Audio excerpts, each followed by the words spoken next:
Bueno, buenos días a todos. Gracias por venir. La verdad es que la concurrencia es significativa para un tema que a lo mejor nos preocupa menos de lo que debería, ¿no? Que es el punto de partida de los que en el futuro serán nuestros profesionales, ¿no? Que proceden todos, obviamente, de las facultades de medicina. La docencia de la medicina en España, ya sabéis que es objeto de muchos debates en el momento actual, pero específicamente a nosotros nos interesa cómo se gestiona la docencia de nefrología, que, como veremos a lo largo, yo creo que de esta reunión, tiene muchos puntos oscuros todavía que hay que mejorar. Entonces, para introducir el tema, y tenemos a un ponente inmejorable, que es el Gabriel de Arriba, catedrático de Medicina de la Universidad de Alcalá, jefe de servicio de nefrología del Hospital de Guadalajara, y una persona a la que todos conocéis como alguien que ha estado siempre en cabeza del interés por mejorar y optimizar la docencia de medicina. Gabriel, adelante. Muchas gracias, Miguel. La palabra que puede resumir la presentación es que la educación está en crisis actualmente. Y pensándolo bien, yo creo que la crisis ha sido de siempre. O sea, en los tiempos de Avicena seguramente estaría en crisis, Paracelso seguramente también, el Renacimiento, Richard Wright, y ahora la crisis nos va a remover en distintos aspectos. No tengo ningún conflicto para contaros un poco mi impresión de todo esto. Y después de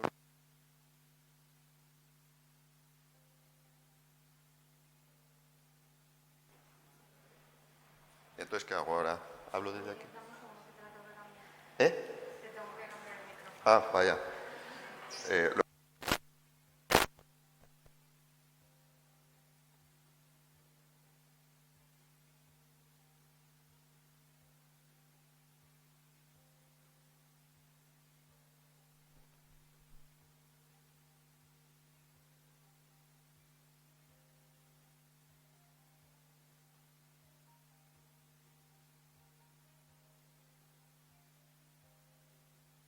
Hice una serie de preguntas. Estamos los nefrólogos preocupados por la Que no se oye. de la nefrología a los estudiantes. Y tengo el gusto de presentaros a Pablo Huélamo, que es un estudiante de quinto y además es su delegado ahora, pero ha sido delegado de curso. La primera pregunta es, ¿cuáles son tus objetivos en la carrera de medicina? ¿Cuáles son los objetivos, digamos, inmediatos, finales? ¿Cuáles lo que pensáis los estudiantes? Yo preguntaba más general. A ver, principalmente lo que buscamos en la carrera de medicina pues es formarnos bien para luego ser buenos profesionales. Creo que ese es el objetivo más a largo plazo. Si se refiere más a las clases en concreto, a las clases teóricas, pues sobre todo que nos sepan explicar bien todos esos procesos que quizás con una simple mirada de un libro no logremos entender al final. Y también, algo que no puede dar el leer un libro, pues que se nos transmita la experiencia que han tenido los profesionales que vienen a dar las clases, que nos transmitan temas diagnósticos y terapéuticos. ¿Y el MIR qué papel tiene en todo esto? ¿El MIR qué papel tiene? Bueno, pues por suerte, por desgracia, es lo que nos determina nuestro futuro profesional. Por tanto, de nuevo, por suerte, por desgracia, al final es algo muy importante en la carrera. Así que, queramos o no queramos, tiene que estar presente desde ciertos cursos. Quinto, sin ir más lejos, ya es un curso en el que hay que preocuparse un poco por el MIR. Y, aunque no queramos, orientar ciertas, ya sea preguntas o lecciones hacia ese examen que tenemos a nivel.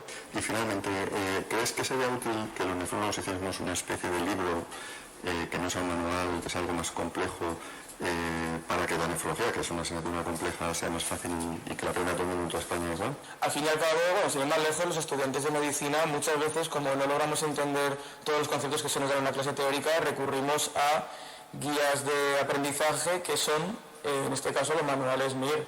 Si un grupo de nefrólogos o el mismo congreso se propone hacer un manual para enfocar mejor la nefrología, pues Usted lo ha dicho, que es una especialidad bastante compleja. Yo lo veo, vamos, a mí me parece algo bastante positivo para el estudiantado. Estamos los nefrólogos, pero Bueno, entonces, claro, es poco tiempo para repasar un poco cómo se hace la docencia y qué objetivos tienen los alumnos, qué objetivos tenemos los profesores, pero voy a repasar estos 4 puntos así de un modo relativamente esquemático. O sea, la primera es la situación de las facultades de medicina, qué piensan los alumnos, cómo estudian, eso ha cambiado y tenemos que conocer los profesores ese cambio. ¿Cuáles son nuestros objetivos como profesores?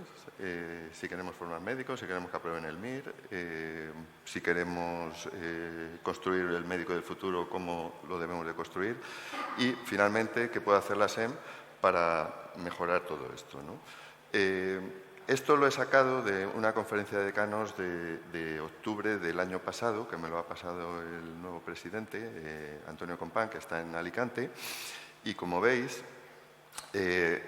el aumento exponencial de facultades de medicina en nuestro país pues es tremendo. Se ha pasado de 28 facultades a 52 en muy poco tiempo, de momento, porque siempre digo que la siguiente conferencia de decanos probablemente tengamos 2 o 3 más propuestas encima de la mesa, ¿no? Esta es la situación del número de facultades por distintas comunidades autónomas.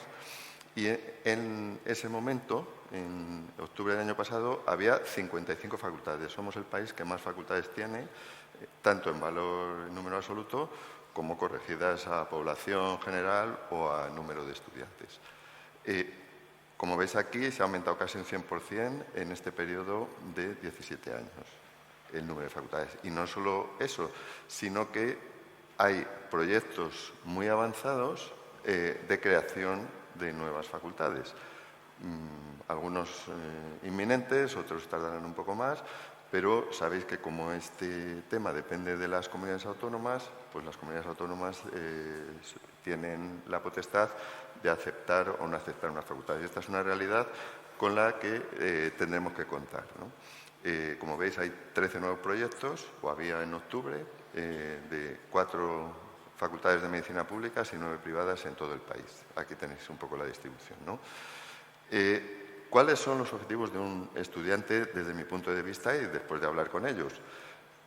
Está claro que tenemos estudiantes que somos privilegiados porque son estudiantes excepcionales y su objetivo es aprender medicina en todos los ámbitos y ser buenos médicos en el futuro. Un segundo objetivo, que lo tienen clarísimo, al menos desde quinto, como ha dicho Pablo, es obtener un buen número en el MIR, que les permita elegir la especialidad que ellos quieren. Las prácticas es un elemento esencial y ellos lo valoran mucho, y no solo las prácticas hospitalarias, sino cuando hacemos encuestas, las prácticas en los centros de salud, de tal manera que es curioso porque suelen dar muy buenas notas a las prácticas de los centros de salud. Sin embargo, la especialidad de medicina de familia y comunitaria pues no está entre las prioridades de los estudiantes cuando se presentan al MIR. Otra del día a día es aprobar las asignaturas por parciales, nada de exámenes finales largos y tediosos y tal. Y luego otra es que sean asignaturas cortas, que les sea fácil pasar esa valla de esa asignatura corta.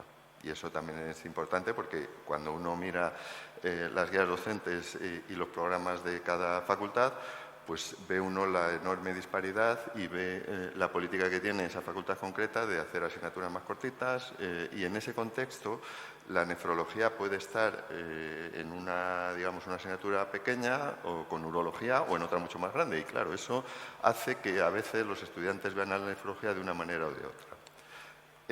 ¿Cuáles son nuestros objetivos? Yo creo que el principal es formar los médicos que nos van a cuidar en el futuro y que van a cuidar a la sociedad, y tenemos una gran responsabilidad sobre la formación de nuestros estudiantes. Queremos que sean los mejores médicos del mundo, y eso yo creo que lo tenemos que dejar claro desde el primer día que llegan a clase. O sea, nosotros tenemos la obligación de formar los médicos excelentes que van a cuidar a la sociedad.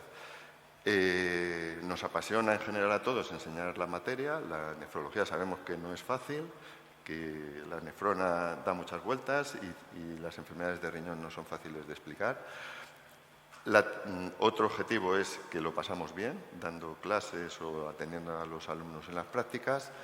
El decir que uno es profesor, pues cuando vas a las reuniones de la comunidad de vecinos y a otros ámbitos, pues también el ego del médico aumenta.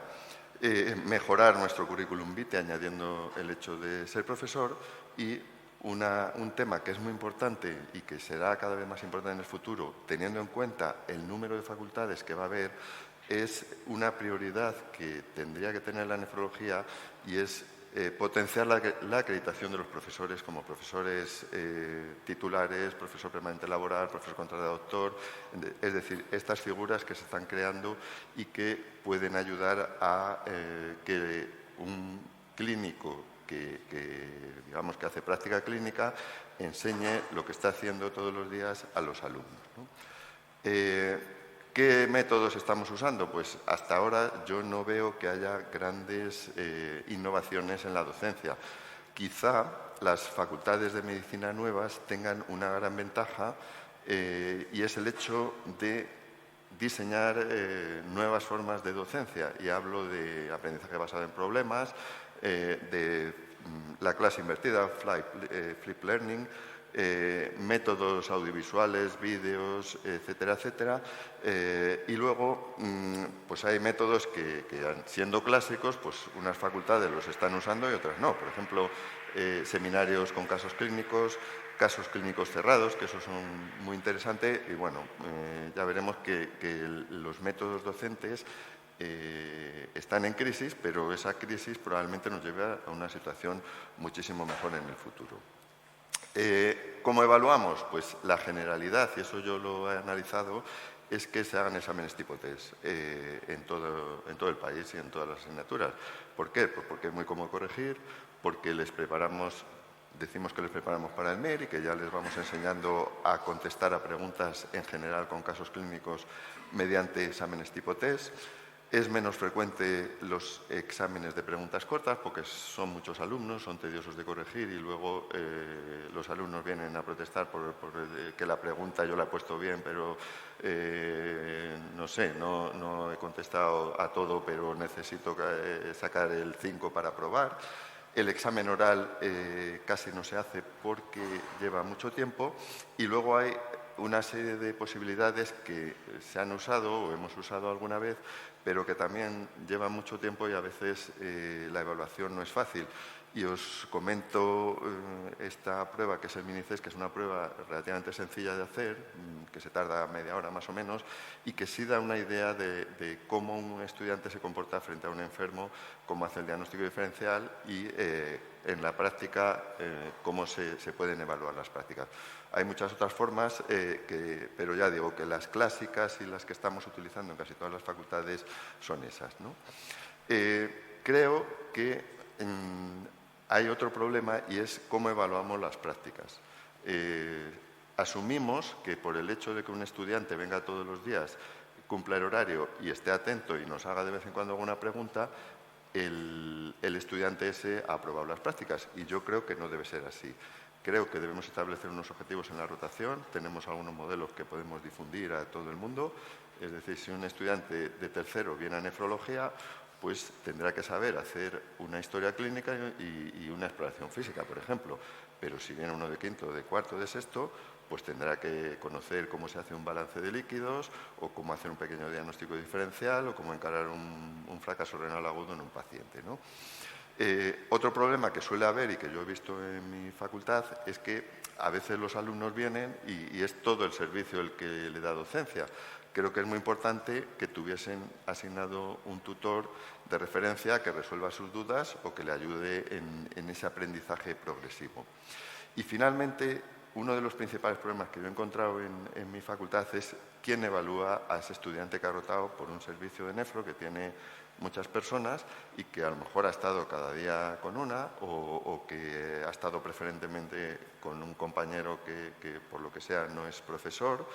Y cuando lo hemos analizado esto, pues hemos visto que la evaluación, si cuenta para la nota de un tutor de prácticas, es muy difícil. por el hecho de que hay tutores generosos, que a todos los alumnos le parecen bien, y cuando encontramos un tutor que realmente se lo toma en serio, perjudica al alumno que ha rotado con él. Entonces, este tema no está resuelto. Nosotros hemos dado guías de evaluación, pero a pesar de eso nos sigue pasando un poco esto. Tutores generosos, tutores más estrictos, que en general no se suspende a nadie en las prácticas, pero que se es injusto. Los tutores que se lo toman más en serio suelen ser, digamos, injustos con los estudiantes. Y si eso cuenta un 10 o un 15% de la nota final, pues claro, al final son estudiantes muy competitivos que tienen problemas con la nota final, ¿no? ¿Y cómo se evalúa realmente? ¿Cómo objetivamente vemos esto? Pues hay muchos modelos, ¿no? Muchas facultades, al final de la rotación, dicen, bueno, pues das una pequeña sesión con un caso clínico y te evaluamos con eso.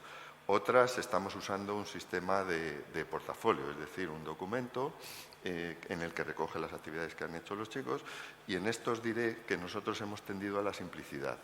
O sea, era un portafolio más amplio hace años que les hacía perder tiempo, y ahora imaginaos que con la IA pues lo pueden rellenar en 5 minutos.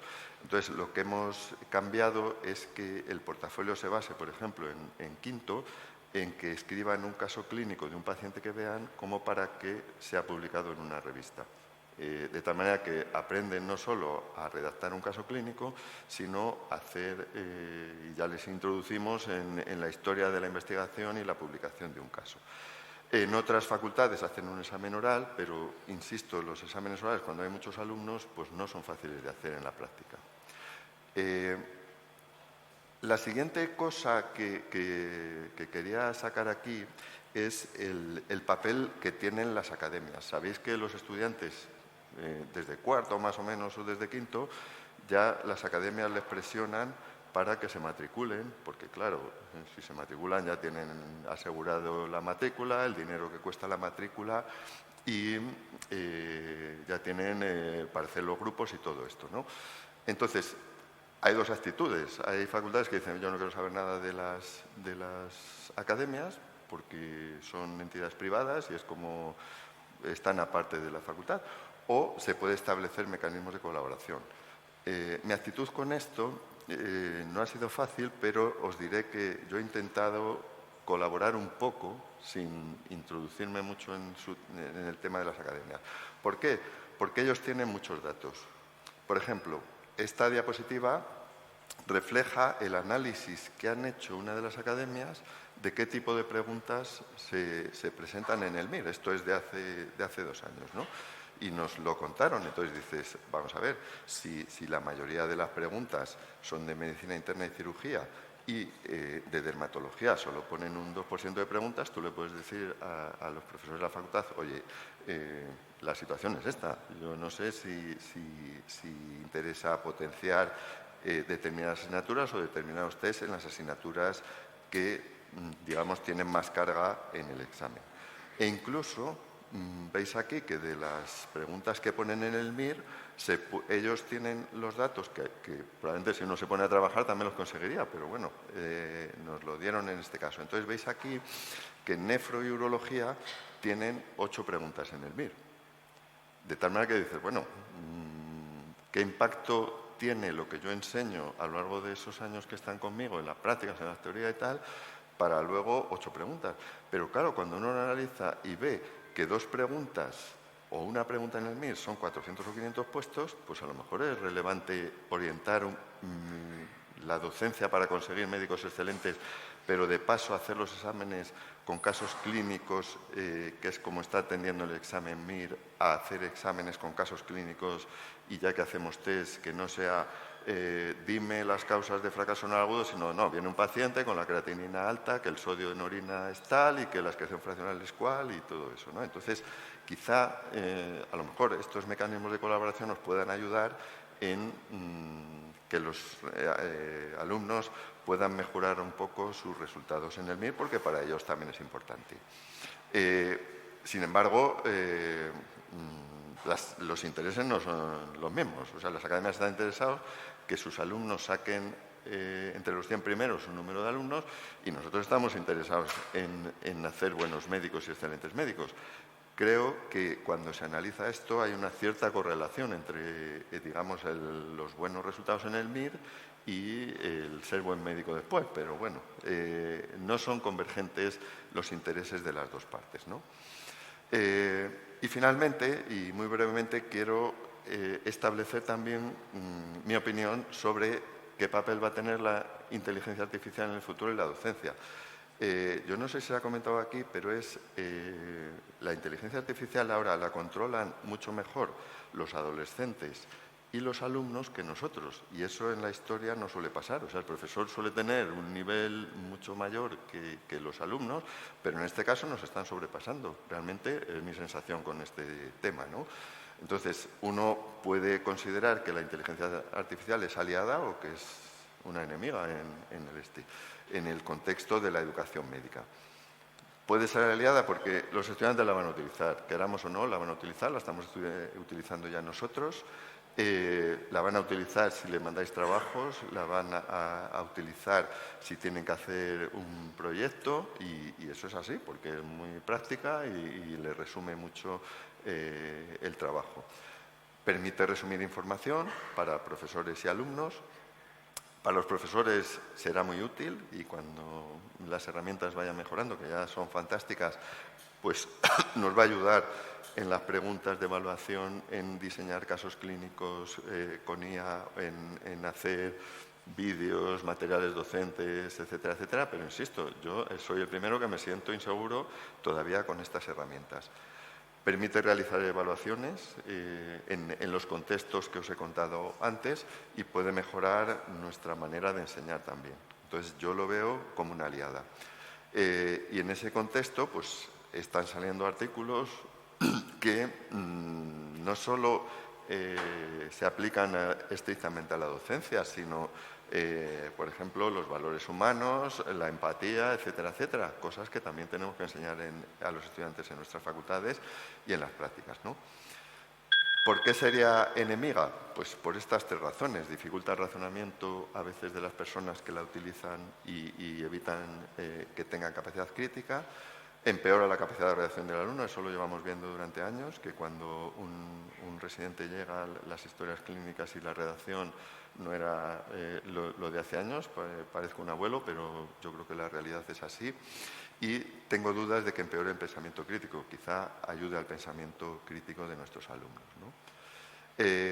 Finalmente y brevemente, ¿qué podemos hacer la SEN? Que lo haremos la propuesta ahora a la 1:30 que tenemos la reunión. Pues sobre los alumnos, la SEN puede generar materiales homogéneos para todo el país.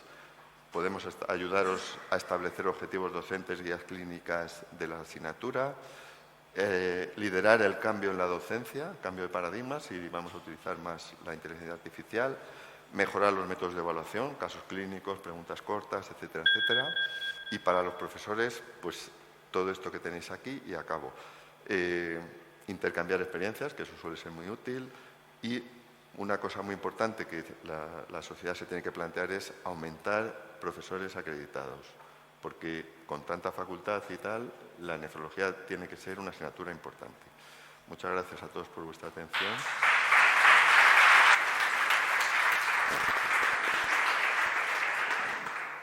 Muchas gracias, Gabriel. Tenemos tiempo suficiente para quien quiera hacer comentarios o preguntas al ponente. Se ve fatal desde que veo a Manolo ahí, me parece, ¿no? Sí. Venga. No, yo creo que el tema es muy inquietante, ¿no? Lo que tenemos, lo has dicho tú ahora con la inteligencia artificial, pero, a ver,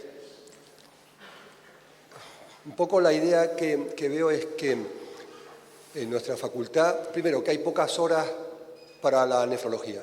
No sé cuál es la media, pero hay más o menos 14 horas de media de nefrología para... Entonces, las prácticas son una herramienta importante. La práctica de los alumnos es un momento clave para dinamizar esa formación. Como le digo yo a los alumnos, cuando vienen a prácticas y muchos todavía no han dado las clases teóricas, digo, pero si no vais a la clase teórica, no es excusa.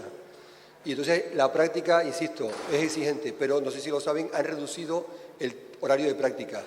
Yo les insisto que sean amplias y ya me han llamado la atención desde la universidad diciéndome que se han quejado los alumnos que tienen un horario establecido de práctica y que no puede extenderse. Pero bueno, yo creo que ese es un punto clave, las prácticas como herramienta adicional a la formación, digamos, teórica del aula. Y segundo, hay otras, digamos, asignaturas, por ejemplo en mi facultad, que han incorporado la formación invertida.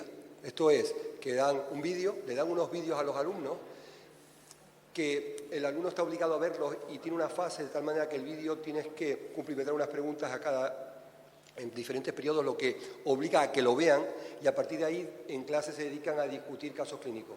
Eso, que parece muy interesante y ha sido premiado, condiciona a las otras asignaturas, porque si todas las asignaturas las ponemos en vídeo o actualizas los vídeos de forma regular, que no se está haciendo y es la queja que tengo de esa otra asignatura, vídeos anticuados, repetidos, de mucha duración, les quita tiempo y claro, si tienes todas las asignaturas en vídeo no puedes hacerlo porque no tienen tiempo a verlo. Entonces, el mensaje es buscar fórmulas de acceso rápido que les permita a los alumnos en el aula dinamizar la actividad, ¿no?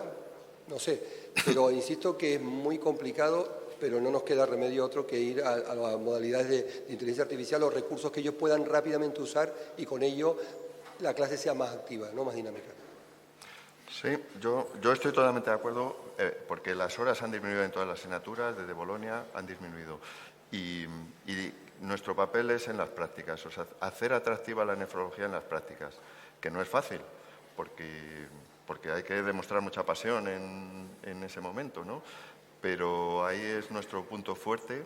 Y luego lo de la clase invertida, bueno, sí, José Luis tiene mucha experiencia con esto y depende un poco, yo creo que vídeos muy largos desincentivan y bueno, pues hay que echar la imaginación a la enseñanza.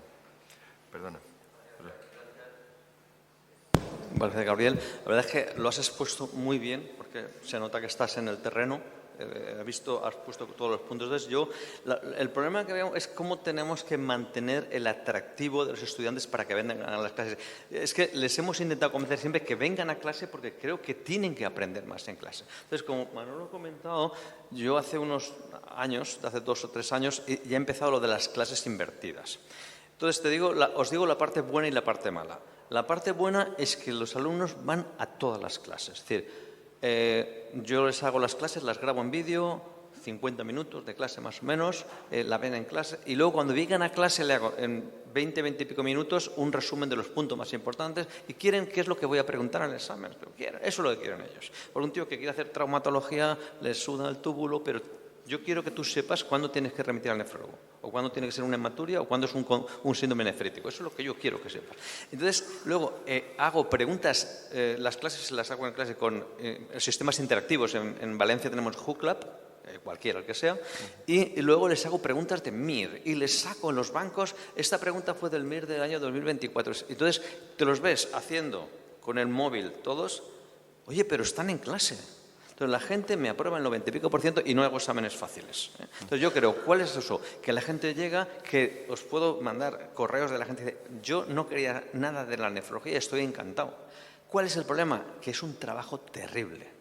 Porque no vale las diapositivas. Que los alumnos se quejan de que hay profesores de otras asignaturas que tienen el mismo PowerPoint colgado de hace 5, 6, 7 años. Entonces, claro, yo le pongo, pues no sé, digo, chicos, este año igual salen los anticuerpos antinefrina del síndrome nefrótico, esto es importante. Esto te mueve a que cada año tienes que actualizar. Afortunadamente, como se graban las locutadas con PowerPoint, a lo mejor solo cambio 10 diapositivas de 20, pero es un esfuerzo enorme. Pero si estamos implicados, yo creo que vale la pena. Entonces tenemos que ver dónde falla el tema.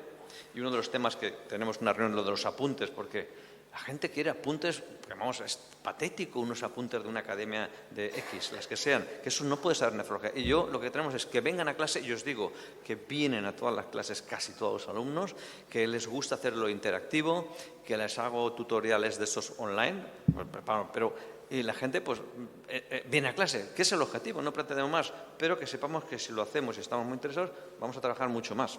Esa es mi experiencia. Y yo, la verdad es que me quedo con trabajo de más. Y yo hago hoy el 80% de las clases las doy yo, a los 4 grupos. Vale, he elegido eso, a mí me paga la universidad. Sí, de acuerdo. O sea, y al hacer una clase atractiva con 100 alumnos, o bueno, 60 o 100 los que sean, no es fácil. Yo creo que es una opción. La otra opción es llevar casos clínicos que se comentan en la clase.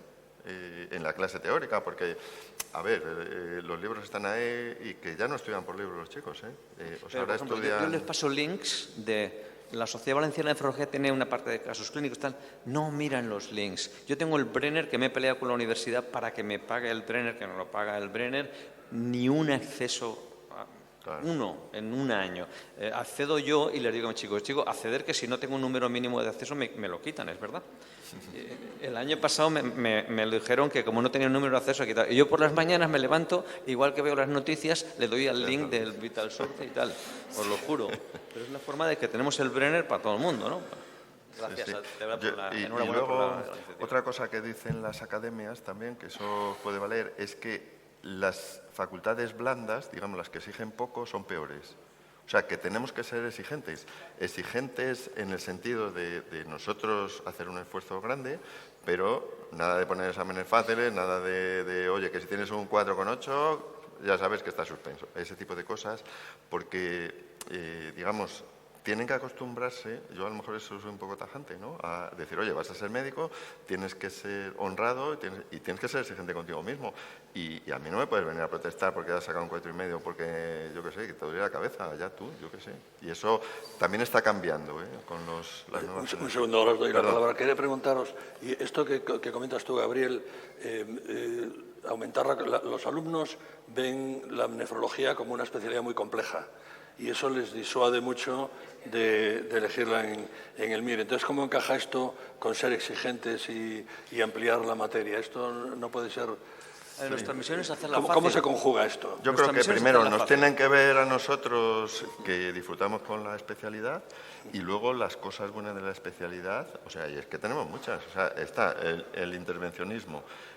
La diálisis la puedes explicar, decir, bueno, aquí es o decir, mirad que el líquido pasa por aquí y por allá. El trasplante es un mundo apasionante y vosotros lo sabéis, ¿no?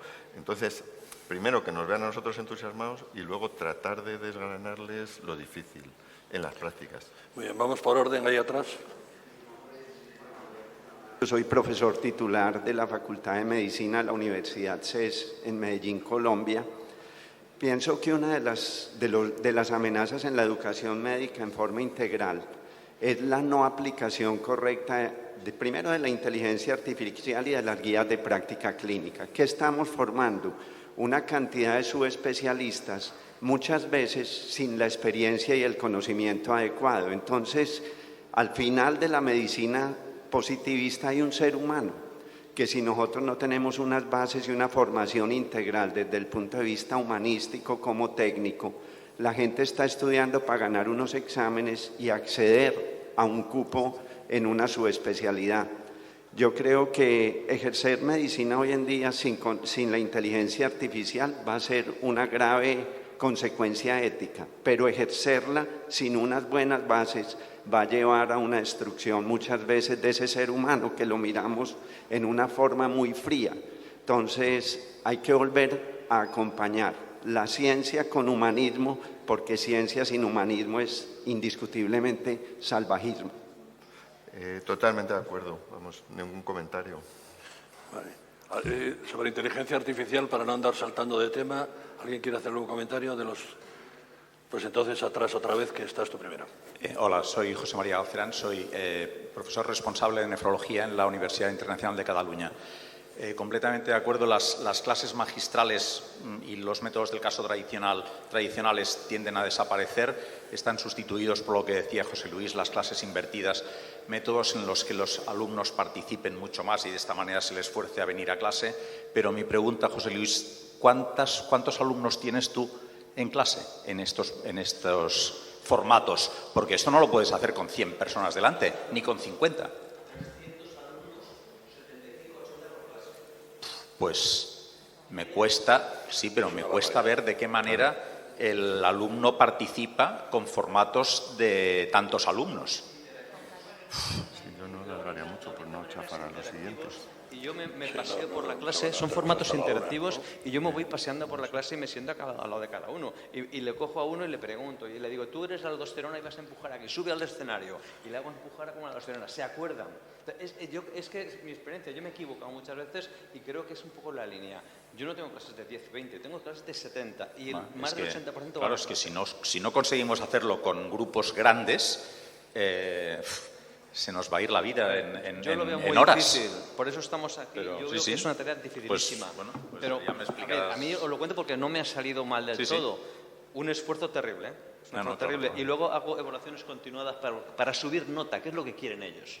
Y le subo un punto. Y hago cosas como, por ejemplo, que el que sepa una pregunta un poco difícil le subo 0,1 y las preguntas las hago en clase. ¿Y esto, por qué en la intersticial hay más anemia? Si alguien me dice que los fibroblastos de tal... Digo, y tendrá 0,1 en el examen. Entonces la gente sabe que siempre invento 0,1 punto en las clases. No lo sé, yo ya no sé qué inventarme, pero, coño, hay que medir resultados, pues bien en la clase, ¿no? Muy bien, bueno, felicidades por fajarte con 300 alumnos. Yo os vengo a lanzar una reflexión. En la Autónoma de Madrid se está preguntando cómo se va a reestructurar el grado de medicina y nos están preguntando si investigación lo deberíamos dar como una competencia transversal, que ha de ser. Si ha de ser como una asignatura concreta. Yo doy asignatura de Introducción a la Investigación en Biomedicina en tercero y la damos intentando que tengan un pensamiento crítico y que integren la inteligencia artificial y que no hagan una búsqueda en Internet y que lo primero que encuentren es lo que salten. Pero se nos está planteando que se meta investigación en cada una de las especialidades. Aquí veo a lo que acaba de decir Gorrit en su clase. Ahí es clave, porque él está diciendo lo último que estáis dando en clínica. Entonces, yo creo que eso es una reflexión que también tenéis que pensar, porque la investigación es lo que va a hacer avanzar a estos médicos, que les va a cambiar muchísimo su práctica clínica en toda su trayectoria. Entonces, bueno, es reflexión más que... Nosotros tenemos, que la coordino yo casualmente en segundo, esa asignatura de investigación y tecnologías de la información y tal. Y bueno, la experiencia es buena, quizás sea algo pronto en segundo, pero bueno, con los encajes de eso no quedó otro remedio. Sí, luego se van al hospital y no hay quien les coja por la facultad. Exacto. Entonces, yo creo que sí, que eso es la inquietud por investigar, debe ser precoz. Y aprender a buscar bibliografía, hacerlo sensatamente, debemos de enseñárselo pronto. Muy bien, adelante. Hola, buenas, yo soy la doctora Rosalena Pérez, trabajo en el Hospital de la Candelaria con el equipo del doctor Macías y además llevo la docencia médica del hospital.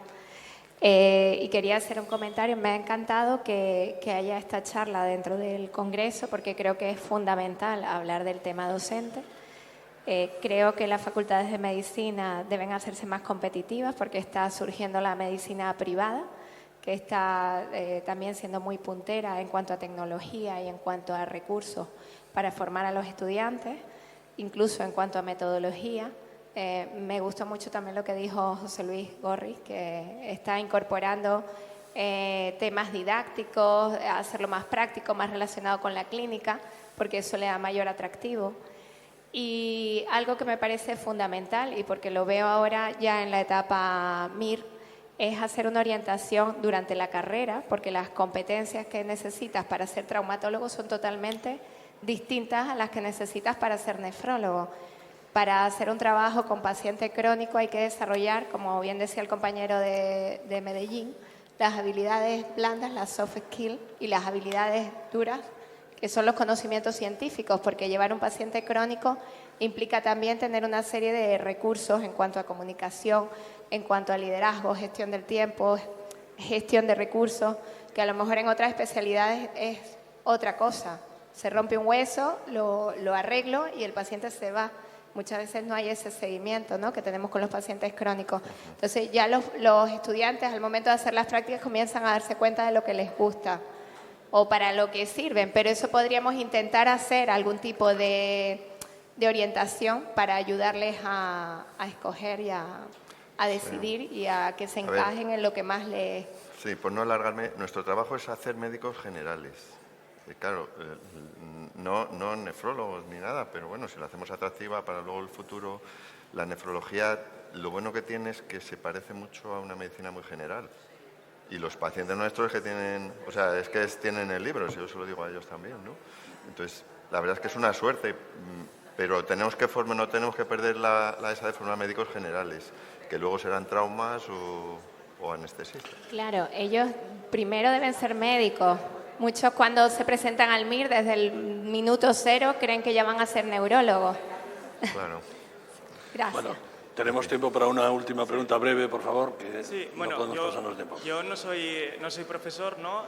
Soy nefrólogo y creo que ¿no? Tengo dos comentarios, uno respecto a la docencia teórica. Creo que al final los alumnos, si no van a clases, porque piensan que la clase no les es útil, ¿no? Y yo creo que este es el primer concepto de que cuando uno no va a una clase, yo he tenido profesores en la universidad que no utilizaban ni PowerPoint y eran de las mejores clases que había, porque eran grandes oradores y eran capaces de atraer a los alumnos a las clases, ¿no? Y el típico profesor esto que tiene un PowerPoint que va pasando 100 diapositivas que no logra captar la atención, yo creo que también hay un punto de formación del profesorado, que al final no hay formación para tener más capacidad oratoria, ser más carismático. Yo creo que también es una cosa importante. A lo mejor en otras etapas educativas sí que se le da importancia a esto y a lo mejor en la universidad no se da tanto, ¿no? Pero yo creo que es importante tener a lo mejor estas habilidades, ¿no? Para poder captar la atención de los alumnos. Y creo también que hay una disociación un poco de cómo se explica la especialidad en la carrera y cómo la entiendes cuando haces la especialidad, ¿no? Que, por ejemplo, un nefrólogo nunca ve una tabla de glomerulonefritis y ve a ver cuál es cuál, ¿no? Siempre va del síntoma o de la clínica, del perfil a la enfermedad, y creo que en la universidad esto al menos yo no lo entendía así, ¿no? Nos ponen esa tabla de glomerulonefritis y uno no entiende, el depósito es aquí o aquí, no entiende por qué, y cuando uno hace la especialidad le explican de una manera totalmente diferente. Creo que a veces sorprende que un nefrólogo que lleva todos los días haciendo su especialidad, cuando va a preparar una clase va a un libro clásico, ¿no? y intenta preparar la asignatura de una manera diferente a la que la vive a la práctica clínica. Y yo creo que es interesante intentar llevar un poco tu razonamiento clínico a las clases teóricas, o al menos eso me lo parecía a mí cuando he hecho la especialidad. Y luego, respecto a las prácticas, yo creo que el punto fundamental es que el alumno tenga responsabilidades, ¿no? Yo, por ejemplo, hice un Erasmus en Francia. Allí las prácticas son más largas, son de 3 meses y te pagan un salario, estás incorporado de 8 de la mañana a 3 de la tarde y te incorporas al servicio, ¿no? Y yo creo que, en cambio, yo veo las prácticas de nuestro servicio, la gente a lo mejor viene después del pase, se va antes, ¿no? Y tiene un periodo muy corto que no le permite incorporarse en las prácticas y en el servicio. Y está ¿no? Y además no tiene ningún tipo de responsabilidad. No pueden acceder a la historia clínica, necesita que otra persona le entre. Tienes que abreviar un poco. Porque sí, perdón. O sea, era un poco esto del comentario de las prácticas, que yo creo que introducir una figura del estudiante dentro de las prácticas del servicio, yo creo que ayudaría a que mejoraran las competencias de entender la especialidad y esto. Sí, muy brevemente. Mira, las clases teóricas están en crisis, eso como lo has dicho, y luego las prácticas es fundamental que el estudiante tenga unos objetivos al principio, que tenga un tutor de referencia y que, si es posible, diariamente se le interrogue sobre lo que está haciendo, para que sea un aprendizaje continuo. Bueno, vamos a terminar. La charla ha sido, la verdad, muy provocadora. Ha planteado yo creo que un montón de cuestiones que han quedado en el tintero en una sesión tan breve. Por ejemplo, la de la inteligencia artificial creo que merecía un poquito de espacio, pero no hemos tenido tiempo, así que tendremos que buscar una nueva oportunidad. Muchas gracias a todos y cerramos la sesión. A la 1:30.